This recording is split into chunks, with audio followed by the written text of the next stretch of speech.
morning and welcome to our fifth session of our stories during COVID-19. I know this is probably going out in the afternoon, but it's really early morning here in the house, and the pigeons are cuckooing outside. So it's really nice to be back for another week, and I hope you're all well and healthy and managing to get out and about in this beautiful, beautiful sunshine. So as always, we'll turn to the creative coaching of creative writing and get started.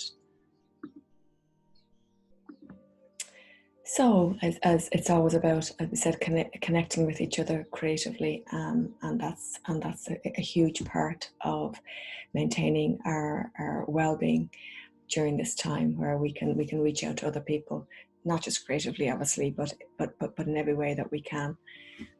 It's just such an important part of keeping ourselves healthy. So this week we're going to focus on all creatures, great and small. Just thinking about all the creatures that we share this wonderful earth with. I really enjoyed putting together this week's video in just thinking about all of the creatures that we that we share, whether we share our homes with or when we're out and about. I don't know whether you've noticed, but particularly in the early stages of lockdown, there were a huge amount of foxes about, and they are, just to see them with their massive bushy tails, they're fantastic. So as always, grab yourself a pen and paper, or if you're working on a computer or laptop, pull that there beside you, and no need to worry about anything like grammar or punctuation or anything at this stage in your process in terms of first drafts. You just get down what it is that you want to say, and then you can worry about tidying it up at a later stage. So as I often do, I'm just going to begin with a poem, and I just want you for a moment just to look at this image, because there are two kind of parts to the poem, and obviously this is an image of a racehorse, and the horses are going at full speed, full gallop, and just want you to kind of, I suppose, see the fact that they have, they have the bridle on them, and they have their eyes are kind of covered, and there's somebody on their back, and they're not perhaps as free as they may be. And then just look at this image, and this is what the poem is about, in terms of the kind of the difference between a horse's life when he or she is a racehorse, and what it might be like after they can retire. So it's called At Grass by Philip Larkin. The eye can hardly pick them out from the cold shade they shelter in, till wind distresses tail and mane. Then one crops grass and moves about, the other seeming to look on, and stands anonymous again. Yet 15 years ago, perhaps 24 distances sufficed to fable them, faint afternoons of cups and stakes and handicaps, whereby their names were artificed to inlay faded classic Junes, silks at the start. Against the sky, numbers and parasols, outside squadrons of empty cars, and heat and littered grass. Then the long cry hanging unhushed till it subside to stop press columns on the street. Do memories plague their ears like flies? They shake their heads. Dusk rims the shadows. Summer by summer all stole away, the starting gates, the crowd and cries, all but the unmolesting meadows. Almanacked, their names live. They have slipped their names and stand at ease, or gallop for what must be joy. And not a field glass sees them home, or curious stopwatch prophecies. Only the grooms and the groom's boy, with bridles, in the evening come. And that's a beautiful poem by the very famous poet, Philip Larkin. So at the moment during lockdown, we always have a lot of people in the house, but we have 6 people living together in our house at the moment, and my daughter and her boyfriend are here, and they're 2 dogs, and the one on the right hand side, the beautiful red coat, that's Bronco, and the little lad with the black coat, that's Nighty. They're absolutely gas characters. They drive us mad, but they're absolutely fantastic. And yeah, so if I were looking for inspiration in terms of writing, these 2 lads would be where I go. Just such different personalities. The beauty of their coats, they move differently, and then how they interact, they're always wrestling each other and galloping around the place. So if you do have an animal in your house, and I'm going to move on to the other typical house animal, are the cats. And they often say, don't they, that we're either cat people or we're dog people. We used to have a cat as well, but she hadn't got much time for us. So just looking at these images of cats here. So here, here are the some of things like that you might like to write about if you were writing about cats. So you could write about perhaps they're coming. Look at the coat, at their coats, and particularly the one on the left hand side. Just imagining putting your hand into that coat if you were rubbing it at that cat's fur, and just describing what it would feel like in your hand. Or I'm just looking at his expression. I mean, what is going on in that cat's mind? So you could write a whole piece on what the cat might be thinking. And then if you look at the cat on your right hand side and at the top part, whose chair is he sitting on, and what might be the conversation between the owner and the cat who's sitting in her chair. And then down the bottom we have our 3 little kittens. And if you can see, they all seem to be looking in the one direction. So you're wondering what they might be looking at, and which, look at just describing the different colours that of their coats, and just even the way that they're sitting. So there's loads of ways in which you can find prompts and tips into kind of writing yourself into describing the animals that live in your house. And obviously, my apologies for anybody who has goldfish or hamsters or gerbils, that they weren't featured this week, but you can do exactly the same type of thing with whatever animals are in your house.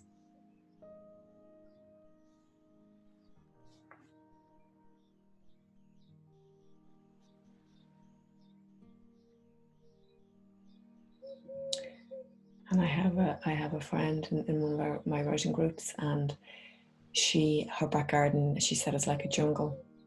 And there are a family of foxes that they have been living there for the last 2 years. And so when she sits down to write, often in her kitchen, the foxes can actually be playing in the area that is our patio, and she often describes them.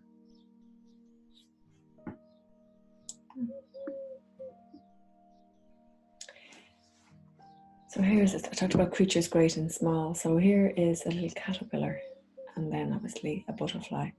And the great thing about writing is that you don't have to just write about the thing itself, but you can write about what it represents. So we often use the caterpillar merging into a butterfly as a metaphor for change, and a metaphor for the kind of transition between one life stage and another. So you could looking at this as a writing tip, there's kind of 2 ways. You could look at it literally, and you could describe what you see. You could describe, I suppose, the movement, the change between the life of a caterpillar and the life of the butterfly.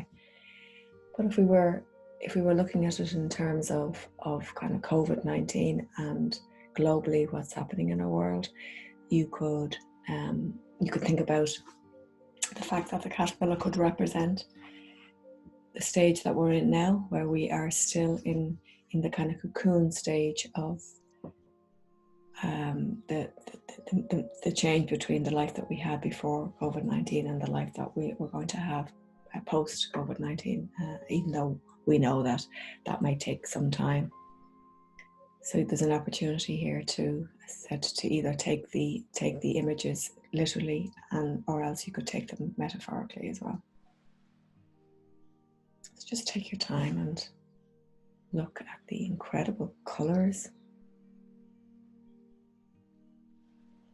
the detail. How does it make you feel to see an insect, even a caterpillar, up so close? Do you experience any change in your body when you look at it? I know that when I was kind of researching images of insects, I'd looked at bees and other insects, but when I looked at this, like for a moment, I could feel my body going, "Ooh, that's." Looking at a caterpillar so big gave me a little kind of a jolt of a response, of a physical response. So we can use that in our writing too. And I almost imagined what it would feel like to kind of rub my hand against the little legs. So loads and loads of ways of kind of getting access to an image like this and allowing our creative minds to go wherever they need to go.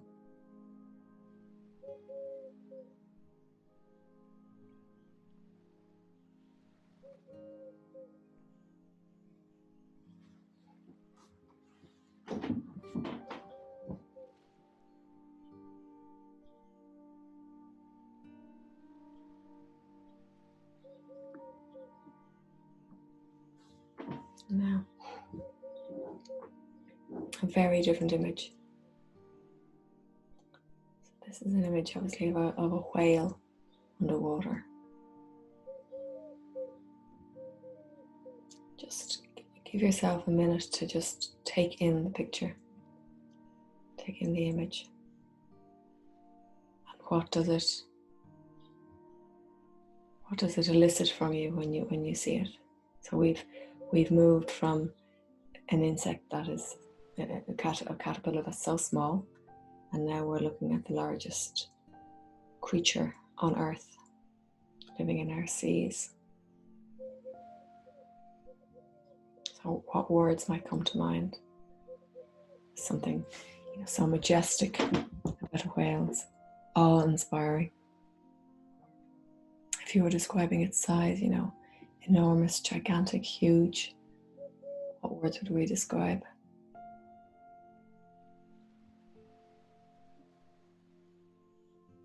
And then another prompt that could help us to kind of get into the image would be, this is underwater, so what sounds might be heard underwater?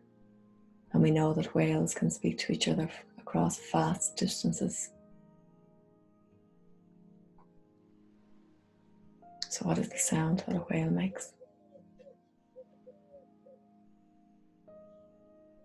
And what might whales be saying to each other? What are they communicating?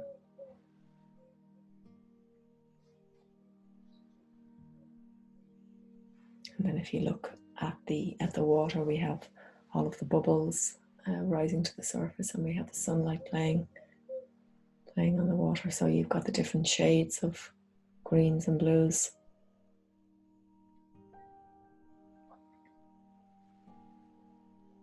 So we just go back to the images of all of the animals. So obviously we don't have a lot of time, so I just chose four different images. But there is that domestic, so that relationship piece that we have with dogs that are, I don't know whether they've domesticated us or we've domesticated them, but just the intimacy that we live with these creatures, whether they're dogs or whether they're cats, and what it's like to have them in our lives. And then when we move on to like an image like the insect and the caterpillar and the butterfly, we as humans we have very little way of accessing how they experience life. But that could be a really, really interesting way of getting into the image as well, isn't it? What would it be like to be a caterpillar or a butterfly? What would it be like to be a whale? And huge leap of imagination, and with great humility will we try and imagine what it's like to be another creature living on this earth.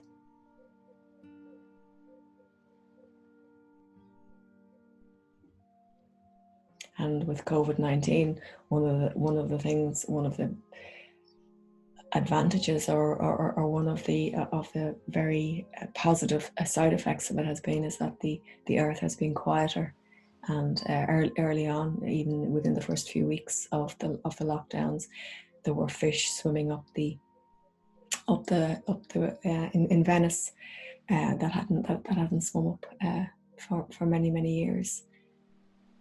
And I know that for most people have been kind of just talking about the fact that they can hear the birds more, and we're much more aware even out walking of cats crossing our paths, or said foxes.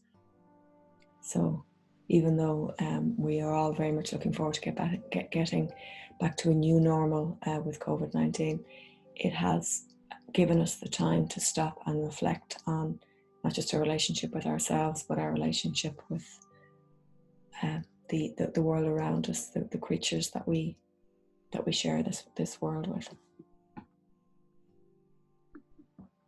And now, my favourite sections, over to you. So thanks again to those who have who wrote in, and we have some of our regulars, and we have new writing as well. So this was just so lovely. This was so lovely. So this is from Noreen, and her piece was "Welcome Shane to the world. I won't get to hug you, to touch you, or to feel and smell you. I want to tell you I love you. I look at the photos and thank God you are safe." And that was for her. I think it was her nephew or her grandnephew, who was all across the other side of the world. So it was just so lovely. So thanks Noreen for sharing that with us. And this came from Veronica, and Veronica's written in before, and she wrote a whole piece which was absolutely lovely, and I've just taken a few lines from it. Eyes closed, I walk mindful of every step. The hot sun carries me away. I stand in awe of Uluru. I hear voices chant stories of creation, and I apologize if I mispronounced that. I think it's Uluru, which is Ayers Rock in Australia. And what was lovely about this is that Veronica was inspired by the image that we had last week, which was a boardwalk going into the sea. And she allowed that image to take her in a completely different direction, and she ended up in Australia, and thinking about the people, the Aboriginal people who used to live here, and the lives that they lived. So thank you very much for that, Veronica. And Damian, thanks a million, Damian.